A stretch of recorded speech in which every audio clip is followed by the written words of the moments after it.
أبا عبد الله يا أبا عبد الله. أعوذ بالله من الشيطان الرجيم. بسم الله الرحمن الرحيم. الحمد لله الذي لا يبلغ مدحته القائلون ولا يحصي نعماءه العادون ولا يعدي حقه المجتهدون، الذي ليس لصفته حد محدود ولا نعت موجود ولا وقت معدود ولا أجل ممدود، فطر الخلائق بقدرته ونشر الرياح برحمته، الصلاة والسلام على الرسول المسدد المصطفى الأمجد المحمود الأحمد سيدنا ومولانا ومولى الكونين جد الحسن والحسين معاني أبا القاسم محمد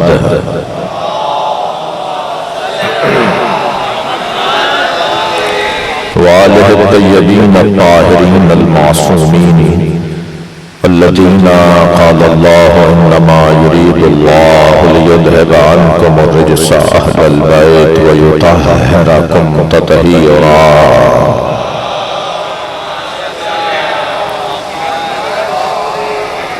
ولعنة الله على أعدائهم أجمعين من يوم عداوتهم إلى قيام يوم الدين. أما بعد، قال الحكيم في قرآن الكريم: بسم الله الرحمن الرحيم.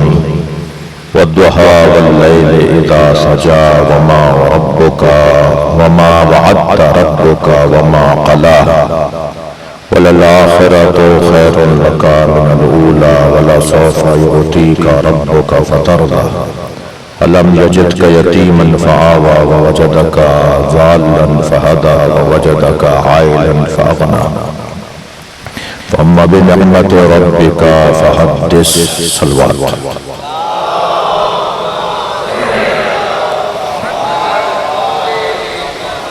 التماس ہے ایک سورہ فاتحہ پڑھ لیجئے اور 3 مرتبہ سورہ اخلاص. مرحوم مغفور سید صادق حسین رضوی ابن سید ضمیر حسن رضوی، سیدہ جنت النساء بنت سید محمد حسین رضوی، سید سبت حیدر زیدی ابن سید علی کوثر زیدی، سیدہ تہذیب بانو بنت سید محمد سعید زیدی، حاضرین کے مرحومین، بے وارث مرحومین، صاحبان حقوق جن کے حق ہماری گردنوں پر ہیں، ان سب کو شامل سورہ فاتحہ قرار دیجئے. بسم اللہ الرحمن الرحیم. الحمدللہ رب العالمین الرحمن الرحیم مالک یوم الدین. ایاک نعبد و ایاک نستعین. اهدنا الصراط المستقیم صراط الذین انعمت علیہم غیر المغضوب علیہم ولا الضالین. بسم اللہ الرحمن الرحیم. قل هو اللہ احد اللہ الصمد لم یلد ولم یولد ولم یکن له کفوا احد. بسم اللہ الرحمن الرحیم. قل هو اللہ احد اللہ الصمد لم یلد ولم یولد ولم یکن له کفوا احد. بسم اللہ الرحمن الرحیم. قل هو اللہ احد اللہ الصمد لم یلد ولم یولد ولم یکن له کفوا احد. اللہم صل علی محمد وعلی محمد. مغفرت کے لیے بلند تر صلوات. اللہم صل علی. ایک صلوات پڑھتے ہوئے تھوڑا تھوڑا سا اور آگیا جائیے، اس طرف بھی جگہ ہے، آپ تشریف لا سکتے ہیں. اللہم صل علی محمد وعلی محمد. بعد میں زحمت نہ دوں آپ کو، ابھی تھوڑی سی زحمت اٹھائیے، ایک صلوات کا سہارا اور دیجئے.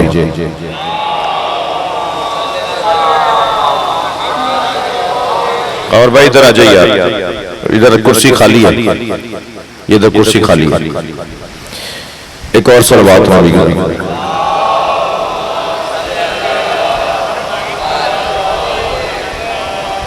ایک اور بلند صلوات.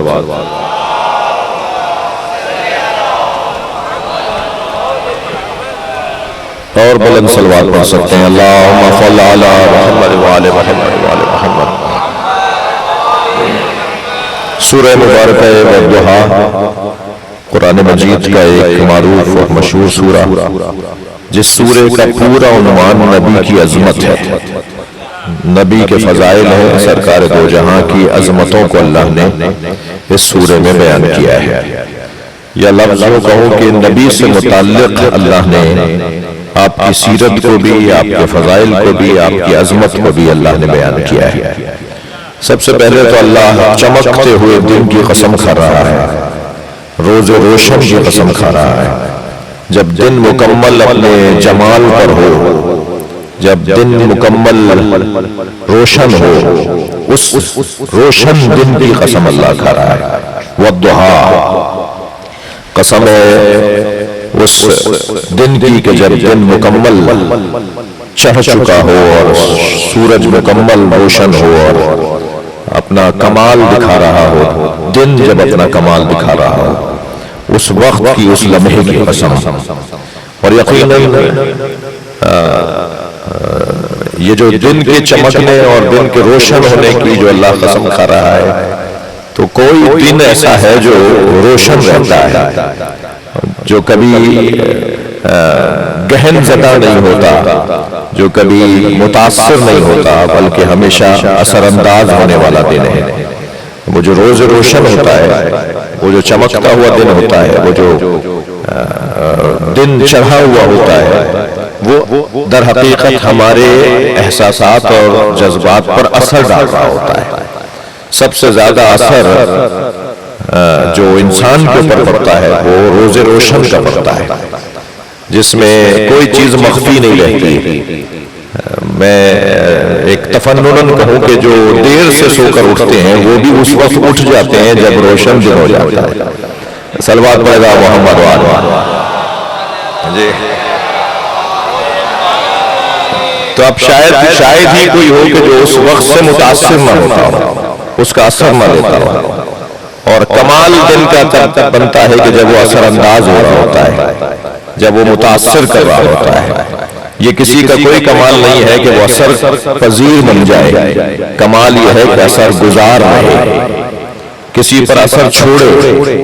کسی کا اثر لینا کمال نہیں ہے، کسی پہ اثر چھوڑنا کمال ہے۔ ہمارا حال بھی کچھ ایسا ہی ہے، کہیں کہیں ہم اثر چھوڑتے ہیں اور کہیں کہیں ہم اثر لیتے ہیں۔ ہم ہر اس جگہ اثر چھوڑتے ہیں کہ جہاں ہم خود مضبوط ہوتے ہیں، اور ہر اس جگہ اثر قبول کرتے ہیں جہاں ہم کمزور ہوتے ہیں۔ تو اللہ تو ہمیں کمزور چاہتا ہی نہیں ہے۔ صلوات پر لے نبی کی ذات میں۔ جی تو وہ دن کا وہ لمحہ، دن کا وہ وقت، وہ دورانیہ کہ جو مکمل اپنے شباب پر ہو، اسے کہتے ہیں وہ ضحیٰ، اسے کہتے ہیں ضحیٰ۔ اب اس ضحیٰ یعنی اس چمکتے ہوئے دن کی اللہ قسم کھا رہا ہے۔ واو واو قسمیہ ہے، قسم ہے اس چمکتے ہوئے دن کی۔ اب اس چمکتے ہوئے دن کے ساتھ، اس چمکتے ہوئے دن کے ساتھ کیا ربط ہے؟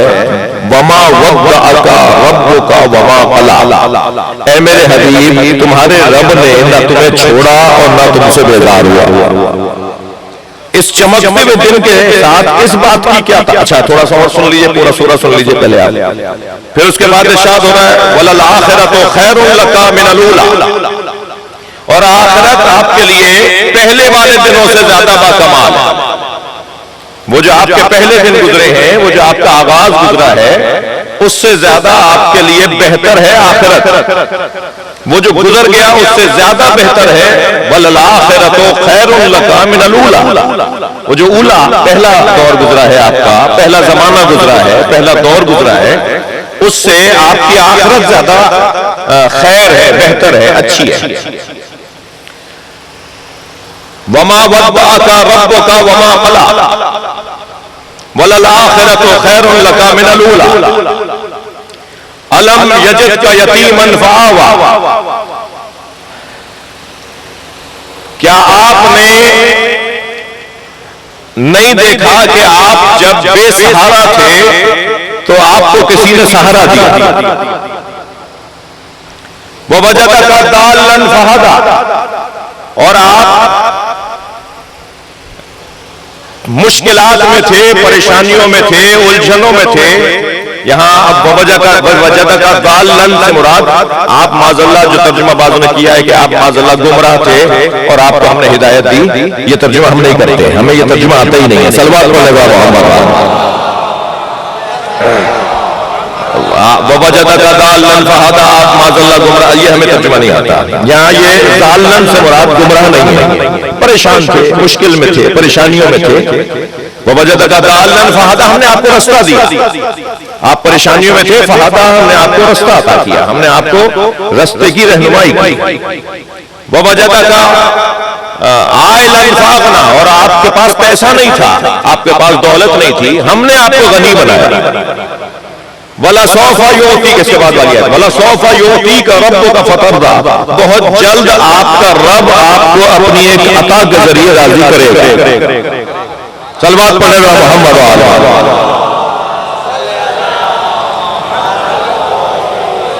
فَأَمَّا الْيَتِيمَ فَلَا تَقْهَرْ وَأَمَّا السَّائِلَ فَلَا تَنْهَرْ، خبردار یتیموں کو کبھی جھڑکنا نہیں اور سائلوں کو کبھی لوٹانا نہیں. وَأَمَّا بِنِعْمَتِ رَبِّكَ فَحَدِّثْ، اور اللہ کی نعمتوں کو دہراتے رہنا، اللہ کی رحمتوں کو دہراؤ، جو اللہ تمہیں نعمتیں عطا کرتا ہے انہیں دہراؤ. یہ پورے سورے کا میں نے آپ کے سامنے آیات کا ترجمہ ظاہری طور پہ کیا. اس پورے سورے کا جو عنوان ہے وہ سرکار دو جہاں کی حیات طیبہ ہے. سرکار کے فضائل ہیں، سرکار سے متعلق مسائل ہیں، سرکار سے جڑے ہوئے پیغامات ہیں. اب کیونکہ احسن مہدی کی خواہش تھی کہ والضحیٰ کے سورہ والضحیٰ کے اوپر کچھ دیر اس کی تفسیر بیان ہو، تو میں ان کی خواہش بھی پوری کر رہا ہوں. اور واقعاً حق ہے کہ مجالس میں قرآن کی آیات کی تفسیر بیان ہو، قرآن کے سوروں کی تفسیر بیان ہو. اور اگر سورہ بھی قرآن کا ہو اور پیغام بھی مصطفیٰ کا ہو اور فضائل بھی سرکار دو جہاں کے ہوں اور مسائل کا حل بھی سرکار کی زندگی سے، ہمارے مسائل کا حل بھی اس سے نکلتا ہو، تو ہمیں یقیناً حق ہے کہ ہم اس پہ غور کریں. اب ایک مرتبہ پھر دوبارہ اس سورے کو آپ دیکھیے کہ کیا اللہ ارشاد فرما رہا ہے. سب سے پہلے تو روز روشن کی قسم کا سرکار سے متعلق اتنے پیغامات کا کیا تعلق کیا ہے؟ تعلق در حقیقت یہ ہے کہ وہ جو روز روشن ہے، جسے اللہ نے دوپہر یا بعض میں چاشت کا وقت لکھا ہے، بعض نے ظہر کا وقت لکھا ہے، جس وقت مکمل سورج نصف النہار پہ ہوتا ہے، مکمل سورج چمک رہا ہوتا ہے. وہ دن وہ وقت وہ ہوتا ہے جس وقت میں انسان پورا معاشرہ جاگ چکا ہوتا ہے، پورا معاشرہ اپنی فعالیت میں، اپنے کارکردگی میں، اپنی زندگیوں میں مگن اور مصروف ہو جاتا ہے. گویا زندگی کی ایک علامت ہے، بیداری کی ایک علامت ہے، حیات کی ایک علامت ہے. اس کے ساتھ نبی کی زندگی کا کیا تعلق ہے؟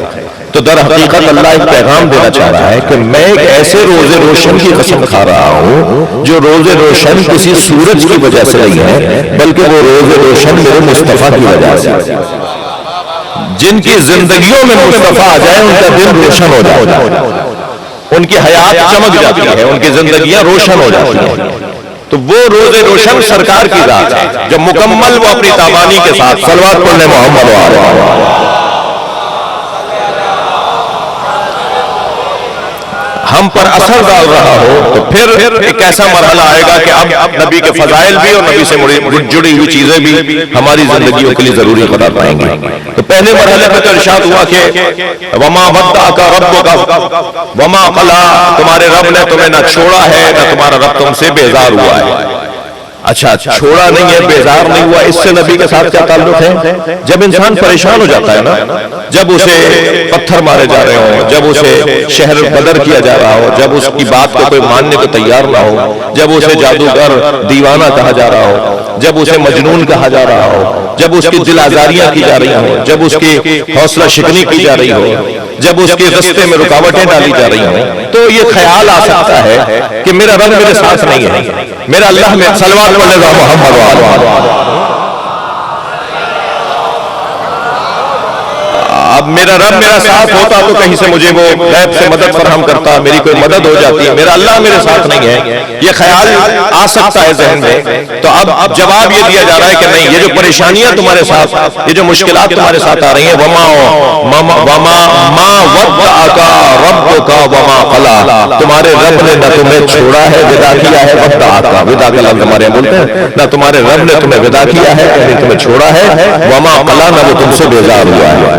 یہ جو کچھ ہو رہا ہے یہ تمہارے ہی لیے ہو رہا ہے، اس میں تمہارے لیے ہی کچھ فائدے اللہ نے قرار دیے ہیں۔ پھر تسلی دی کہ جو تمہارے پہلے دن تھے ان سے زیادہ تمہارے، یا تمہارے جو اب کے دن ہیں، جو پہلے دن ہیں وہ تمہارے ان دنوں سے زیادہ اچھے تمہارے بعد والے دن ہیں۔ یہ بشارت دی جا رہی ہے کہ تمہارا جو وَلَلْآخِرَةُ خَيْرٌ لَكَ مِنَ الْأُولَىٰ، یہ اولا سے آخرت بہتر ہے۔ اور پھر ارشاد ہو رہا ہے کہ جب آپ کو ہم نے یتیم دیکھا تو ہم نے آپ کی سرپرستی کی، ہم نے آپ کو جب پریشانیوں میں دیکھا تو آپ کو ہم نے ہدایت دی، ہم نے آپ کو جب پیسے سے ہاتھ خالی دیکھا تو ہم نے آپ کی مدد کی۔ یہ جتنے بھی پیغامات ہیں یہ در حقیقت پھر جب آپ کے پاس یہ ساری پریشانیاں ہم نے دور کی، اور پھر بہت جلد ایک اور بشارت بھی ہم آپ کو دینے والے ہیں، وَلَسَوْفَ يُعْطِيكَ رَبُّكَ فَتَرْضَىٰ، بہت جلد ہم آپ کو اپنی ایک عطا سے راضی کر لیں گے، اور پھر جب ہم آپ کو اپنی ایک عطا سے راضی کر لیں گے تو پھر یتیموں کو جھڑکنا بھی نہیں ہے اور سائلوں کو لوٹانا بھی نہیں ہے، اور اللہ کی نعمتوں کو ہمیشہ یاد رکھنا ہے۔ میں کہتا ہوں یہ ایک دستور ہے، مکمل ہے تو نبی کی زندگی اور سیرت مبارکہ، مگر میرے اور آپ کے لیے ایک مکمل دستور ہے کہ پریشانیوں میں کیا سوچنا چاہیے، ہمیں مشکلات میں کیا سوچنا چاہیے، پھر جب ہمارے پاس جو نعمتیں آ رہی ہوتی ہیں انہیں بھی ہمیں یاد رکھنا چاہیے۔ ہمارے ہاں کیا ہوتا ہے کہ کان کا درد یاد کر کے تو اللہ سے شکوے شکایت شروع ہو جاتے ہیں، مگر آنکھیں صاف دیکھ رہی ہیں یہ بھول جاتے ہیں، پیر صحیح چل رہے ہیں یہ بھول جاتے ہیں، ہاتھوں کے اندر گرفت اب تک موجود ہے یہ بھول گئے، جی زبان کے چٹخارے ابھی تک جاری و ساری ہیں یہ بھول گئے، صرف اور صرف یہ یاد آ رہا ہے کہ کان سے سنائی نہیں دے رہا۔ تو وہ جو ایک چیز تمہیں نہیں ملی ہے اس کو کیوں ذہن میں رکھ کر وہ جو 10 چیزیں ملی ہوئی ہیں انہیں کیسے بھلا سکتے ہو؟ تو پھر اعلان ہو رہا ہے کہ ہم نے تمہیں کیا کچھ نہیں دیا ہے، یہ جو پریشانیاں بھی تمہارے سامنے آئی ہیں اس کا بھی ہم تمہیں اس کے بدلے میں بھی کچھ دینا چاہتے ہیں، اور اس کے بدلے میں یہ دینا چاہتے ہیں کہ تمہارے اول کے دنوں سے زیادہ بہتر تمہارے آخر کے دن ہیں۔ میرے بچوں جوانوں سارا مسئلہ سوچ کا ہے، صلوات پڑھیں ذرا نبی کی ذات پر۔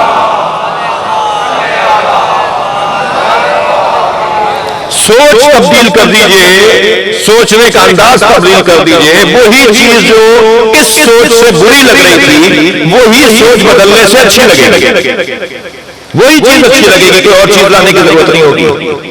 سوچ بدلنے سے انسان کا رویہ بدل جاتا ہے، انسان کا طور طریقہ بدل جاتا ہے، اس کے فیصلے تبدیل ہو جاتے ہیں۔ میں ایک جگہ سے گزر رہا تھا، راستے میں سانپ بیٹھا ہوا تھا، میرے بڑھتے ہوئے قدم رک گئے، میں سوچنے لگا یہ موذی ہے حملہ کرے گا۔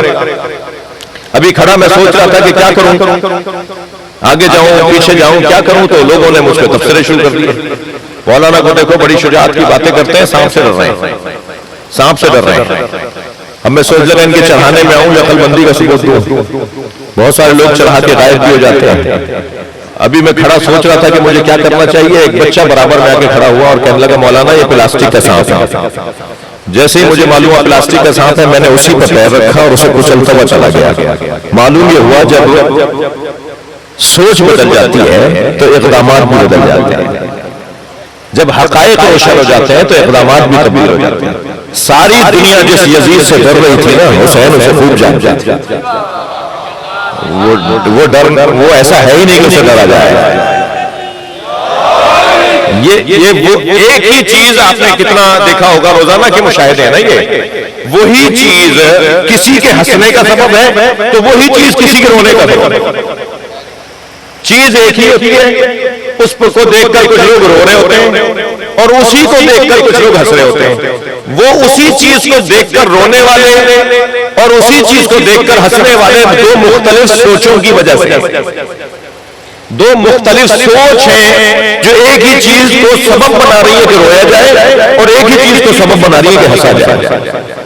لہذا قرآن اللہ اپنا کلام اللہ اپنے حبیب سے بات کر رہا ہے کہ آپ کا جو اولا پہلے کے دن ہے ان سے زیادہ اچھے دن آپ کے آخرت کے ہیں، بعد کے ہیں۔ آخرت سے مراد آخرت نہیں ہے، ضروری نہیں ہے کہ آخرت مراد لی جائے، یعنی آخرت سے مراد مر جائیں گے جب سب ختم ہو جائے گا تو اس دنیا سے بات نہیں، آخر کے دن، بعد کے دن۔ مجھے بتائیے سرکار دو جہاں کے وہ دن جن دلوں میں آپ کو پتھر مارا جاتا تھا، جن دلوں میں آپ کو دیوانہ مجنون اور جو ہے وہ شاعر اور نہ جانے کیا کیا کہا جاتا تھا، وہ دن اور آج جو ساری دنیا میں نبی کا کلمہ پڑھنے والے لوگ ہیں، کون سا ملک ہے جہاں نبی کا کلمہ نہیں پڑھا جاتا؟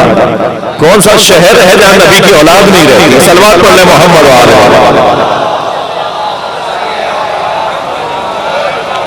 اور بلند صلوات پڑھ لیں۔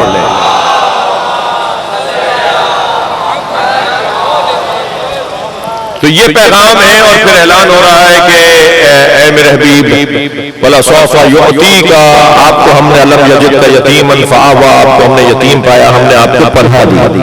یہ سورہ جہاں نبی کی سیرت کو بیان کر رہا ہے، وہاں نبی کی سیرت سے جڑے ہوئے کرداروں کو بھی بیان کر رہا ہے۔ اے میرے حبیب آپ کو یتیم پا کر ہم نے پناہ دی، ہم نے آپ کو یتیم پا کر پناہ دی۔ وہ یتیم کو پناہ دینے والے کا نام ابو طالب ہے۔ ہاں، ہمارے یتیم خانوں کے اندر بڑے فریموں میں حدیث لکھی ہوئی ہوتی ہے، انا و کافل الیتیم کہاتین فی الجنہ، نبی فرما رہے ہیں میں اور یتیم پالنے والے ان دو انگلیوں کی طرح جنت میں ساتھ ساتھ رہیں گے۔ سرکار نے ایسے اشارہ فرمایا انا و کافل الیتیم کہاتین فی الجنہ، میں اور یتیم پالنے والا جنت میں ان دو انگلیوں کی طرح جیسے دونوں ساتھ ساتھ ہیں ایسے دونوں ساتھ ساتھ رہیں گے۔ جو امت کا عام یتیم پالے وہ تو نبی کے ساتھ ہو، اور جو خود نبی کو پالے اس ابو طالب کو تم کہہ رہے کلمہ نہیں پڑھا۔ تو وہ یتیم کو پالنے والا کون تھا؟ وَوَجَدَكَ ضَالًّا فَهَدَىٰ، اور ہم نے آپ کو پریشان دیکھا اور ہم نے آپ کو رستہ عطا کیا۔ اس پریشانی میں رستہ جو نبی کو اللہ نے عطا کیا ہے، وہ پریشانیوں میں رستہ کیسے اللہ نے عطا کیا ہے؟ پھر وہ کون تھا کہ وَوَجَدَكَ عَائِلًا فَأَغْنَىٰ، اور ہم نے آپ کو ہاتھ خالی پایا، آپ کے پاس پیسہ نہیں تھا، آپ کے پاس دولت نہیں تھی، اور ہم نے آپ کو غنی بنا دیا۔ وہ کس کی دولت سے نبی غنی بنائے؟ وہ اصحاب صفہ کس کے گھر کی روٹیاں کھاتے؟ صلوات پڑھیں نبی کے ذات پر۔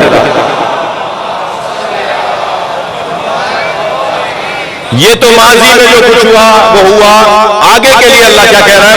وَلَسَوْفَ يُعْطِيكَ رَبُّكَ فَتَرْضَىٰ، بہت جلد تمہارا رب اپنی ایک عطا کے ذریعے تمہیں راضی کرے گا۔ تھکے تو نہیں بیٹھے آپ لوگ؟ بہت جلد تمہارا رب اپنی ایک عطا کے ذریعے تمہیں راضی کرے گا، بہت جلد تمہارا رب اپنی ایک عطا کے ذریعے تمہیں راضی کرے گا۔ انا اعطیناک الکوثر، ہم نے آپ کو خیر ہی خیر فاطمہ عطا کیا۔ سیدہ زہرا کے ذریعے سے اللہ اپنے نبی کو راضی کر رہا ہے۔ یہ تو ماضی میں ہم نے تمہارے ساتھ کیا، تمہاری پریشانی یہ ہے کہ آگے کیا ہوگا؟ توجہ چاہوں گا، سرکار کی پریشانی یہ تھی کہ آگے کیا ہوگا، میرا دین کیسے چلے گا، کیسے بچے گا؟ تو میرے نبی تمہیں ہم تسلی دے رہے ہیں، ہم بہت جلد اپنی ایک عطا کے ذریعے تمہیں راضی کر لیں گے، تمہارا دین محفوظ رہے گا، اس لیے فاطمہ تمہیں عطا کرے گا۔ سیدہ اللہ کے دین کی ضمانت کو کہتے ہیں۔ ایک سلوات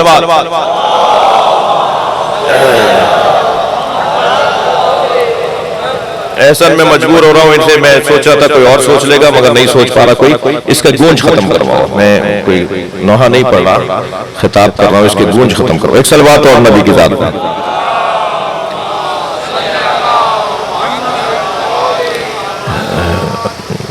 ایک اور سلوات بولیں۔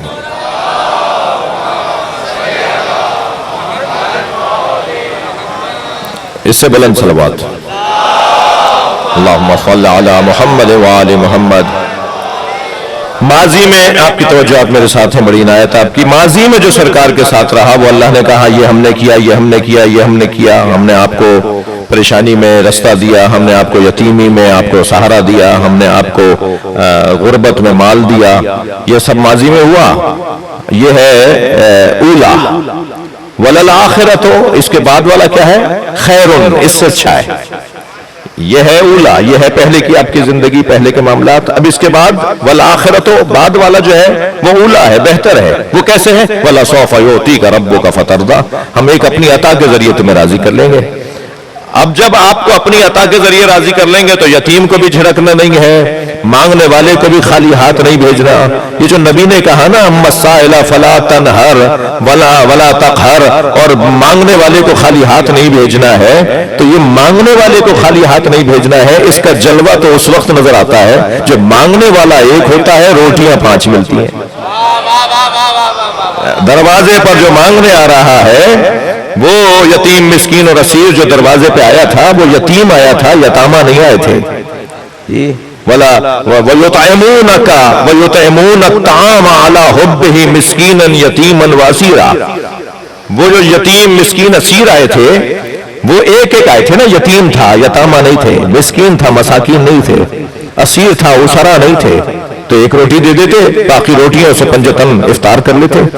مگر مانگنے والا ایک تھا، دینے والے 5 اور 5 روٹیاں دے رہے تھے۔ ہاتھ جوڑ کر کوئی کہنا کہ جی آپ ایک روٹی دے دیں آپ بھی افطار کر لیجئے گا، تو جب نہیں جواب آئے کہ مانگنے والے نے کب کہا ہے مجھے علی کی روٹی چاہیے، دروازے پر مانگ رہا ہے، جتنے رہتے ہیں سب عطا کریں گے۔ یہ ایسا گھرانہ دینے والوں کا گھرانہ، انہوں نے دینے والوں کو ایسے عطا کیا ہے، اور فقیروں کو کبھی، یتیموں کو کبھی یہ لوگ نظر انداز نہیں کرتے۔ یتیموں کی طرف توجہ عزیزو، خاص طور پر یتیمان آل محمد کی طرف توجہ۔ یتیمان آل محمد کون ہے؟ تھوڑا سا سنبھل کے سنیے گا۔ جو بھی غیبت کے ایام میں رہ رہا ہے وہ یتیم آل محمد ہے۔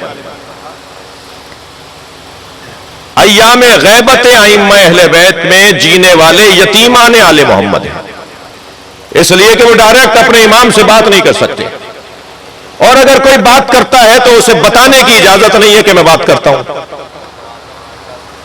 جی حدیث سنا رہا ہوں آپ کو، من ادعا المشاہدہ وہو کذاب مفتری، جو ہم سے ملاقات کا دعویٰ کرے وہ جھوٹا ہے۔ ملاقات کرنے والا جھوٹا نہیں ہے، دعویٰ کرنے والے کو روک دیا ہے۔ دروازے کھل جاتے بھائی، مجھے معاف کیجیے گا، دکانیں کھل جاتی ہیں اگر دعوے کی اجازت مل جاتی۔ جب اس کا دعویٰ میں مان رہا ہوں تو اس کا کیوں نہیں مان رہا؟ تو معصوم نے دروازہ ہی بند کر دیا کہ دعویٰ کرنے والوں کو مت ماننا۔ ہم سے ملنے والے ہوں گے مگر جو ملیں گے وہ دعویٰ نہیں کریں گے، وہ شور نہیں مچائیں گے، وہ بورڈ نہیں لگائیں گے، وہ کارڈ نہیں چھپوائیں گے کہ ہم امام سے ملاقات کرتے ہیں۔ فساد بپا ہو جائے گا، مسائل کھڑے ہو جائیں گے۔ ابھی چند سال پہلے کراچی کے ایک آبادی کے اندر ایک صاحب نے دعویٰ کیا کہ میں تو امام سے ملتا ہوں، مجھ سے آگے پوچھو، اور لوگ پوچھتے تھے ان سے، اور وہ اندر کمرے میں جاتے تھے اور امام سے جواب لے کر آتے تھے اور بتاتے تھے کہ امام نے جواب دیا ہے۔ وہ اپنی جگہ ٹھیک تھے، انہیں آواز بھی آتی تھی، کوئی نظر بھی آتا تھا، مگر وہ یہ کون انہیں بتائے جو بعد میں پتا چلا انہیں کہ انہیں امام نظر نہیں آ رہے، انہیں فلاں بیماری ہے، کچھ ٹیبلٹ کھائیں گے تو طبیعت ٹھیک ہو جائے گی۔ وہ نفسیاتی بیمار تھے جنہیں آوازیں بھی آ رہی تھیں، جنہیں شکلیں بھی نظر۔ صلوات پڑھ لے ذرا محمد و آل محمد۔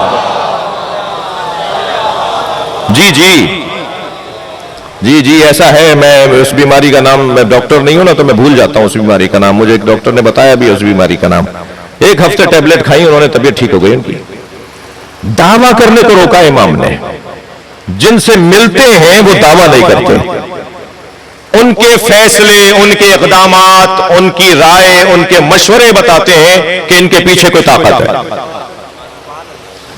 پھر بھی وہ یہ نہیں کہتے کہ امام ہم سے ملتے ہیں۔ یہ جو یتیمان آل محمد ہے نا، جنہیں تعلیمی دنیا میں سہارے کی ضرورت ہے، جنہیں معاشی دنیا میں سہارے کی ضرورت ہے، جنہیں سیاسی دنیا میں سہارے کی ضرورت ہے، جنہیں اجتماعی معاملات کے اندر رہنمائی کی ضرورت ہے، ہم سب کو لہذا انہیں کم سے کم جھڑکنا، یعنی فرد، یتیم اگر فرد ہو اسے جھڑکنا منع کر رہا ہے قرآن۔ تو اگر کسی قوم کا بڑا اس کی آزمائش کی خاطر غیبت میں ہو، ہمارے بڑے تو معصوم ہے نا، ہم بڑا اسے مانے کہ جو جس کے یہاں غلطی نہ ہوتی ہو، جس کے یہاں گناہ نہ ہوتا ہو۔ اب ایسی کیفیت میں اگر تو ان کا خیال کرنا، ان سے محبت کرنا، تو ہم یتیم کی سے محبت کرے۔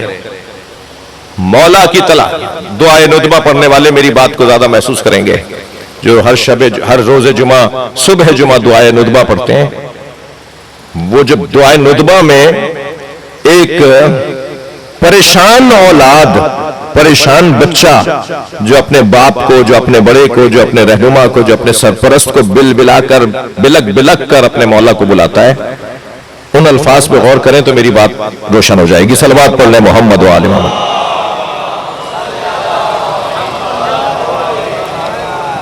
اب وہ دور، جس دور کے لیے اللہ اعلان کر رہا ہے کہ وہ وقت قریب آنے والا ہے کہ جب اللہ اپنی نعمت سے تمہیں سرفراز کرے گا، اور وہ نعمت ہے ظہور امام زمانہ. ہمیں اس وقت کی تلاش میں اور اس وقت کے انتظار میں جینے کا حکم ہے کہ جب وقت آئے گا اور خانہ کعبہ کی دیوار سے ٹیک لگا کے وہ فرمائیں گے بقیت اللہ خیر لکم ان کنتم مومنین، اللہ کا بقیہ تمہارے لیے خیر ہے اگر تم مومن ہو. اور پھر اعلان فرمائیں گے انا المہدی، میں ہی ہوں تمہیں ہدایت دینے والا. اور پھر زمین عدل و انصاف سے پر ہو جائے گی، اور نبی کا بعد کا دور نبی کے پہلے دور سے زیادہ بہتر ہوگا. یہ قرآن کہہ رہا ہے نا، آپ کا اولا، آپ کی آخرت آپ کے اولا سے افضل ہے. آپ کی آخرت، آپ کی آخر، آپ کا آخری دور آپ کے پہلے دور سے بہتر ہے. لہذا سرکار نے فرمایا سلام ہو میرے بھائیوں پر. تو صحابہ کرام نے پوچھا یا رسول اللہ آپ کے بھائی کون ہیں؟ کہ وہ جو آخری زمانے میں آئیں گے، میرا کلمہ پڑھیں گے، مجھ پر ایمان رکھیں گے، وہ میرے بھائی ہیں. صحابہ کرام نے کہا یا رسول اللہ ہم آپ کے بھائی نہیں ہیں. آپ نے فرمایا تم میرے اصحاب ہو، وہ میرے بھائی ہیں، اس لیے کہ تم دیکھ کر ایمان لائے ہو، وہ بن دیکھے ایمان لائیں گے. وہ میری زیارت کے بغیر مجھے مانیں گے. انہوں نے مجھے دیکھا نہیں ہوگا تب بھی مجھے وہ تمہاری طرح ہی مانیں گے، اور تمہاری طرح وہ اپنی جانوں کے نذرانے، اپنے مال کی قربانی، اپنے وسائل کی فراوانی میرے نام کر دیں گے. وہ آخری زمانے کے لوگ میرے بھائی ہوں گے. اور یقیناً جیسے جیسے شعور بڑھتا جا رہا ہے، تعلیم بہتر ہوتی جا رہی ہے، جیسے جیسے سائنس ترقی کر رہی ہے، ایسے ایسے رسول اللہ اور آپ کی اولاد کی عظمتیں روشن ہوتی چلی جا رہی ہیں. یہ سوشل میڈیا، یہ آج کا جدید دور کسی کے حق میں ہو یا نہ ہو مگر حق اور حقانیت کے حق میں ہے. حق روشن ہوتا چلا جا رہا ہے، حقائق کھلتے چلے جا رہے ہیں. مجھے امام کے ظہور کی خوشبو آ رہی ہے، اس لیے کہ امام کے ظہور سے پہلے حقائق کھلیں گے جو کھلنا شروع ہو گئے ہیں. بہت ساری چیزیں لوگوں پر واضح نہیں تھیں جو اب خود وہ بول رہے ہیں کہ یہ صاحب باتیں صحیح ہو رہی ہیں، یہ فلاں لوگ صحیح بات کرتے ہیں، یہ کالے کپڑے والے لوگ صحیح بات کر رہے ہیں. وہ جو رونا بدعت تھا اب سنت ہو گیا ہے. وہ جو کالے کپڑے بدعت تھی اب علماء ہی بول رہے ہیں کہ وہ سنت ہے. وہ بہت سارے ذکر جو کل تک کسی اور عنوان سے یاد کیے جاتے تھے اب بہتر عنوان سے یاد کیے جا رہے ہیں. اگر آپ نے مسلسل عزاداری نہ کی ہوتی، آپ نے مسلسل اہل بیت کے نام کو اپنی زبانوں پر قائم نہ رکھا ہوتا تو یہ دور ایسا دور یقیناً نہ آتا. وہ 20% لوگ، بلکہ میں نے زیادہ کہہ دیا، وہ 5% لوگ پوری دنیا میں اس ذکر کو روکنے کے لیے کبھی فتوے دیں گے، کبھی بم دھماکے کروائیں گے، کبھی فائرنگ کریں گے، کبھی کہیں سے پتھر پھینکیں گے، کبھی کہیں سے آگ پھینکیں گے. وہ جنہوں نے کل امام حسین کو تنہا کر کے شہید کیا وہ آج ان کے ذکر کو روکنا چاہیں گے. لیکن 95% لوگ ہدایت کی طرف آ رہے ہیں، 95% لوگ اہل بیت کی طرف راغب ہو رہے ہیں. اہل بیت خوبیوں کے مجموعے کو کہا جاتا ہے، اہل بیت عظمتوں کے مجموعے کو کہا جاتا ہے. کمالات اور فضائل جہاں پر اجتماع کر لیں وہ گھرانہ اہل بیت کا گھرانہ ہے. انسان فطری طور پر کمالات کو پسند کرتا ہے. ہو ہی نہیں سکتا کسی کی فطرت سالم ہو اور وہ علم کو پسند نہ کرے. ہو ہی نہیں سکتا کسی کی فطرت سالم ہو اور وہ شجاعت کو پسند نہ کرے، وہ سخاوت کو پسند نہ کرے، وہ عزت کو پسند نہ کرے، وہ غیرت کو پسند نہ کرے. ہو ہی نہیں سکتا. ہر صاحب فطرت سلیم کمالات کو پسند کرتا ہے اور کمالات کا مجموعہ اہل بیت کا گھرانہ ہے. اور ہمیں یہ عزت حاصل ہے، ہمیں یہ افتخار حاصل ہے کہ ہم اس گھرانے کے تذکرے کو اپنے ایمان کا حسن قرار دیتے ہیں. ہمارا ایمان حسن پاتا ہے جب ہماری زبان پہ یا علی آتا ہے. ہمارا ایمان کمال پاتا ہے جب ہماری زبان پہ یا حسین آتا ہے. ہمارا ایمان چمکنے لگتا ہے جب جناب زہرا کے نام پر ہماری گردنیں جھکنے لگتی ہیں. ہمیں یہ اعزاز اور افتخار حاصل ہے کہ ہم پنجتن کا نام اپنی زبان پہ جاری کرتے ہیں، اور اس کی وجہ سے جو ہمیں اطمینان حاصل ہوتا ہے وہ کسی اور دولت کی وجہ سے حاصل نہیں ہوتا. عزیزو، سلام ہو اس کامیاب ترین گھرانے پر جنہوں نے اپنا سب کچھ قربان کر کے سب کچھ بچا لیا. کیا کیا بچا لیا؟ فطرت کو بچا لیا، اخلاقیات کو بچا لیا، تہذیب کو بچا لیا، رشتوں کو بچا لیا، انسانیت کو بچا لیا. جو انسان کے وجود کے جوہر ہیں انہیں محفوظ کر دیا. انہوں نے اپنے بھانجے تو ذبح کروا دیے، مگر معاشرے میں بہن کی اولاد کا کیا مقام اور کیا ان کا خیال رکھا جائے یہ محفوظ کر گئے. بھتیجے قربان کروا دیے، مگر بھتیجوں سے کیسا تعلق ہونا چاہیے. انہوں نے اپنے بچے قربان کر دیے، مگر اور ماں باپ اور اولاد کا تعلق کیسا ہونا چاہیے. حد ہے کہ انہوں نے اپنی بہنیں بھی قربان کر دی. اس لیے کہ حضرت علی اکبر تو کربلا میں ایک دفعہ شہید ہوئے ہیں نا. امام حسین کی بہن تو ہر موڑ پر ماری گئی ہے. جناب زینب کوفے کے، شام کے ہر رستے میں ماری گئی ہے. بار بار ذبح ہوئی ہے جناب زینب. کبھی کوئی پتھر مارتا تھا، کبھی کوئی آگ پھینکتا تھا. عجیب منظر ہے. شام میں اور کوفے میں چھتوں سے جو دشمنی کا، مخالفت کا اور انسانی کمزوریوں کا اظہار ہو رہا تھا، ان میں معمولی سا ایک فرق بھی تھا. کوفے میں چھتوں سے صدقے کی کھجوریں پھینکی جا رہی تھی. ایک بچے نے ایک دانے کی طرف ہاتھ بڑھایا تھا تو دور سے جناب زینب کی آواز آئی، الصدقۃ علینا حرام، صدقہ ہم پہ حرام ہے، قربان جائے حسین کے بچوں پر. اس بچے نے بہتا ہوا ہاتھ روک لیا اور کھجور کے دانے کو ہاتھ نہیں لگایا. مگر چھت پہ کھڑی اس عورت نے سن لیا کہ یہ بیوی کہہ رہی ہے کہ صدقہ ہم پہ حرام ہے. باہر آئی اور جناب زینب کے قریب آ کر کہنے لگی، بیوی صدقہ تو اہل بیت پہ حرام ہے، آپ کون ہیں جن پہ صدقہ حرام ہے؟ تو ایسے میں اگر کوئی جاننے والا مل جائے تو دل کرتا ہے اسے لپٹ کے روئیں. جناب زینب نے آواز دے کر کہا، تو اہل بیت کو پہچانتی ہے؟ کہنے لگی، اہل بیت کے فرد فرید کو حسین کہتے ہیں. میری بیوی نے فرمایا، حسین کی بہن زینب کو پہچانتی ہے؟ تو دو قدم آگے بڑھ کر کہنے لگی، اگر بازار نہ ہوتا تو حسین کی بہن کا نام لیتی، بتاتی کہ حسین کی بہن کیسی ہے. فرمایا، ام حبیبہ پہچانو، حسین کی بہن زینب تمہارے سامنے کھڑی، اجرکم اللہ. مگر شام میں چھتوں سے پتھر پھینکے جا رہے تھے اور انگارے پھینکے جا رہے تھے. امام سجاد نے شام کے اس رہائی کے مرحلے کے بعد جب مدینہ پہنچے نا تو کسی کے سوال پر جب اس نے پوچھا، مولا سب سے زیادہ مصیبت کہاں دیکھی؟ تو آپ نے شام کا تذکرہ کیا اور پھر 7 مصیبتوں کو زبان پہ دہرایا. فرمایا، یہ مصیبتیں میرے ذہن سے نہیں نکلتی. ان میں سے ایک مصیبت فرمایا کہ شام میں چھتوں سے پتھر اور انگارے پھینکے جا رہے تھے. ایک انگارہ میرے سر پر آ کر گرا، میرا ہاتھ بندھا ہوا تھا، میرا سر جلتا رہا، میں آوازیں دیتا رہا، میرا سر جل رہا، مگر کسی نے میرے سر سے انگارہ نہیں ہٹایا. اجرکم اللہ، اجرکم اللہ. اللہ آپ کو کسی غم میں نہ رلائے سوائے غم اہل بیت میں. ہمیں رونے رلانے والوں میں قرار دے.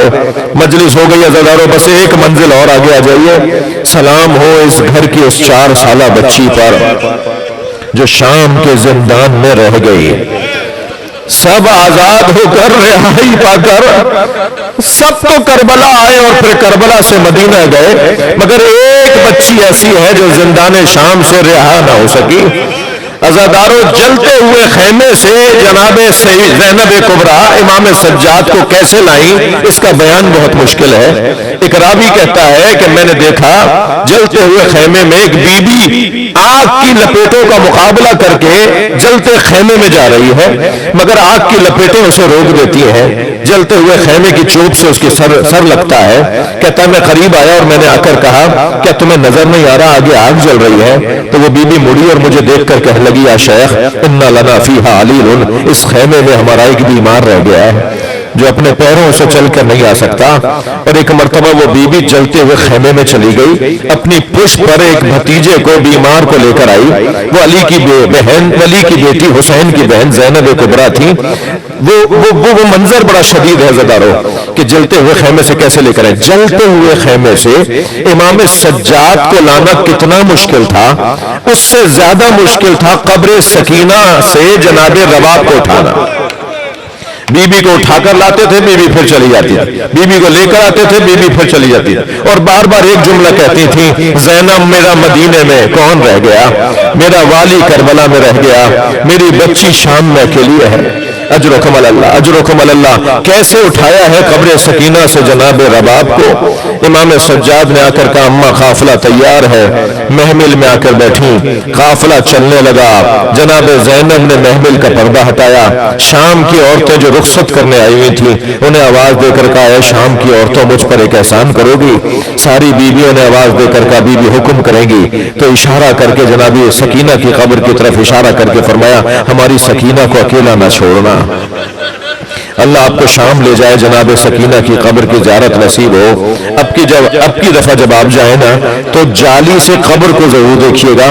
آج بھی شام کے دیہات کی عورتیں کھلونے لا کے ڈالتی ہیں، گڑیاں لا کے ڈالتی ہیں اور ایک نوحہ پڑھتی ہیں تمہاری پھوپھی سے وعدہ کیا تھا ہم سکینہ کی قبر پر آتے رہیں گے۔ الا لعنت اللہ علی القوم الظالمین۔